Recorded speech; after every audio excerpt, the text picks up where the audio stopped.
When Teddy's paws first touched the concrete floor, he didn't know what to do. He had been living in the same cage for 4 years.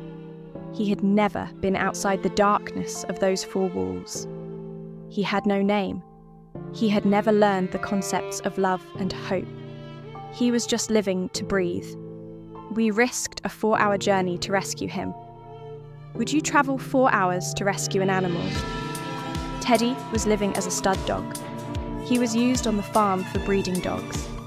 Then, as the years passed, he was discarded. The moment we first touched him, his body went rigid. When we put him down, he ran away from us and hid in a corner. They had stolen this dog's soul. He had become like a toy. He was merely existing. Every time I reached out my hand, he flinched and was afraid. When we reached the Devon coast, we made a crazy decision. We would take off his collar. Yes, maybe he could run away.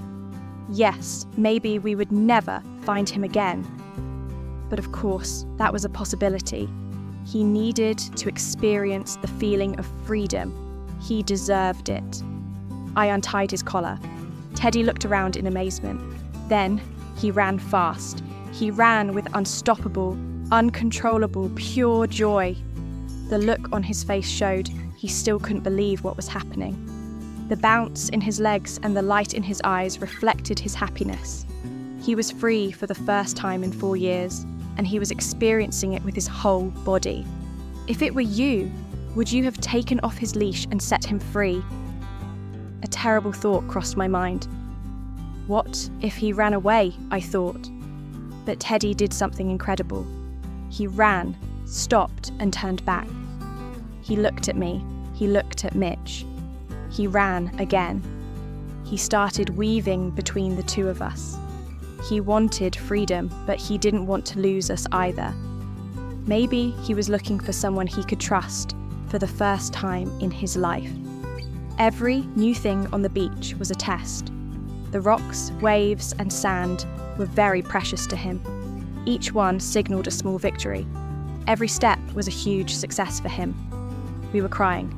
Teddy just kept running. When we got home, the real journey began. Our dog Buddy became his guide. Teddy was confused during their first games. A game? What does that mean? He seemed to be asking as he looked around. He was relaxed with dogs, but tense with people, because dogs had never hurt him. He looked at Mitch in a terrible way. He constantly bowed his head. He was overly obedient to him. It was as if he was saying, "Don't hit me. I'll do anything for you." What kind of man had done this to him? His recovery wasn't a straight line, but a wave. One day up, the next day down. But then, that wonderful night came. Teddy climbed onto the bed. He stretched out between us and put his head on the pillow. Mitch and I looked at each other, our eyes filled with tears. We didn't move for hours because this moment was so precious. A soul that had seen the cruelest side of humanity was still trying to trust us.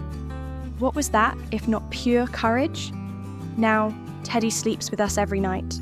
He lies comfortably and peacefully between us. Is he still afraid outside? Of course he is. Does he still have traumas? Absolutely. Psychologically, he's not fully healed yet.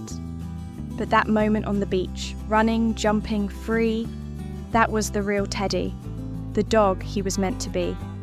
And we will be forever grateful that we gave him that moment. What do you think about this? Do you have a similar story? I'd love to hear it.